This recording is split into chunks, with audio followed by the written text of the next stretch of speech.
del CETIS 58 y les vamos a hablar de lo que viene siendo el tema de rayos X, gamma y efecto Compton.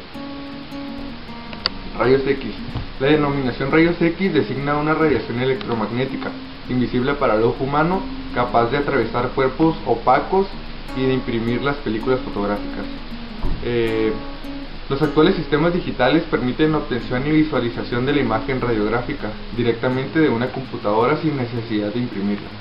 La longitud de onda entre 10 a 0.01 nanómetros, correspondiendo a frecuencias en el rango de 30 a 30.000 PHZ, de 50 a 5.000 veces la frecuencia de la luz invisible.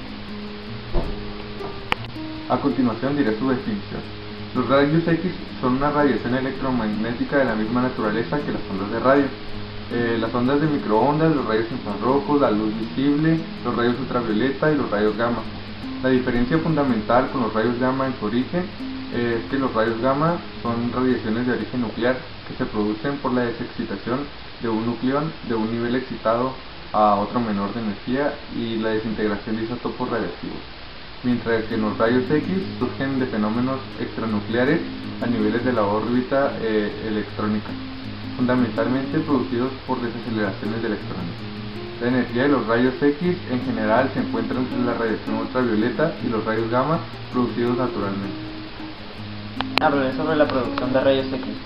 Los rayos X se pueden observar cuando unos electrones muy energéticos se desaceleran al chocar con un blanco metálico. Según la mecánica clásica, una carga acelerada emite radiación electromagnética. De este modo, el choque produce un espectro continuo de rayos X. A partir de cierta longitud de onda mínima, depende de la energía de los electrones. Este tipo de radiación se denomina Bremsstrahlung o radiación de frenado. Además, los átomos del material metálico emiten también rayos X monocromáticos, lo que se conoce como línea de emisión característica del material. Otra fuente de rayos X es la radiación cinetrón emitida en aceleradores de partículas. Detectores de rayos X. Existen varios sistemas de detección para rayos X. El primer detector usado para este propósito fue la película fotográfica. Preparadas con una emulsión apropiada para la longitud de onda de los rayos X, la sensibilidad de la película es determinada por el coeficiente de absorción másico y es restringida a un rango de líneas espectrales. La desventaja es que presentan estas películas es un margen dinámico muy limitado y a largo tiempo y manipulaciones que se necesitan para revelarlas, por lo que han caído en desuso. Espectro continuo. El tubo de rayos X está conformado por dos electrodos, una fuente de electrones y un blanco. Los electrones se aceleran mediante una diferencia de potencial entre el cátodo y el ánodo. La radiación es producida justo en la zona de impacto de los electrones y se emite en todas direcciones. Riesgos para la salud. La manera en la que la radiación afecta a la salud depende del tamaño de la dosis de esta. La exposición a las dosis bajas de rayos X a las que el ser humano se expone diariamente no son perjudiciales. En cambio, si se sabe que la exposición a cantidades masivas puede producir daños graves. Por lo tanto, aconsejable no exponerse a más radiación ionizante que la necesaria. La exposición a cantidades altas de rayos X puede producir efectos tales como quemaduras en la piel, caída de cabello, efectos de nacimiento, cáncer, retraso mental y la muerte. La dosis determina si un efecto se manifiesta y con qué severidad. La manifestación de efectos como quemaduras de la piel, caída de cabello, esterilidad, náuseas y cataratas requiere que se exponga una dosis mínima, la dosis umbral. Si se aumenta la dosis por encima de la dosis umbral, el efecto es más grave.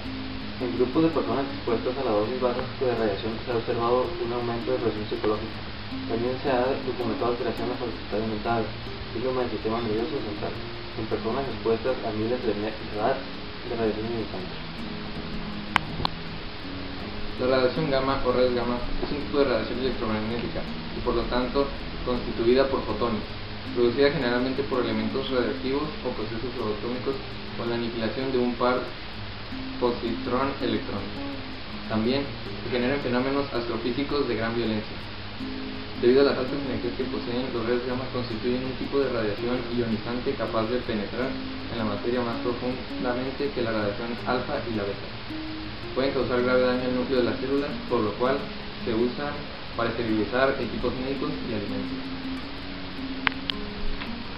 La energía de esta naturaleza se mide en megaelectronvoltios. Un megaelectronvoltio corresponde a fotones gamma de longitudes de onda inferiores a 10 exponente a la menos 11 metros o frecuencias superiores a 10 exponente a la 19 Hz.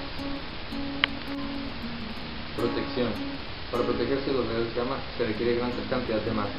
Los materiales de número atómico y densidad altos protegen mejor, y a mayor energía de los rayos, el espesor de la protección debe ser superior. Tales materias se clasifican según el espesor necesario para reducir la intensidad de los rayos gamma a la mitad. Espesor conocido como HBL, en inglés Half Value Layer, capa de valor medio. Por ejemplo, los rayos gamma que requieren 1 centímetro de plomo para atenuar su densidad en un 50%, también la disminuyen en igual proporción al atravesar 6 centímetros de hormigón o 9 centímetros de tierra compacta. Efecto Compton.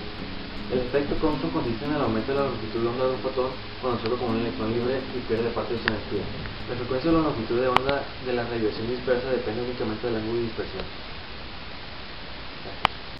El efecto Compton inverso. También puede ocurrir el efecto Compton inverso, es decir, que los fotones disminuyen su longitud de onda al chocar con electrones. Pero para que esto suceda es necesario que los electrones lleguen a velocidades cercanas a la velocidad de la luz y que los fotones tengan altas energías. La principal diferencia entre los dos fenómenos es que durante el efecto Compton convencional los fotones se crean en la energía de los electrones y durante el inverso sucede lo contrario. Este efecto puede ser una de las explicaciones de la emisión de los rayos X en supernovas, quasars y el efecto astrofísico de alta energía. Esto ha sido todo por nuestra parte, esperamos que haya sido de su agrado.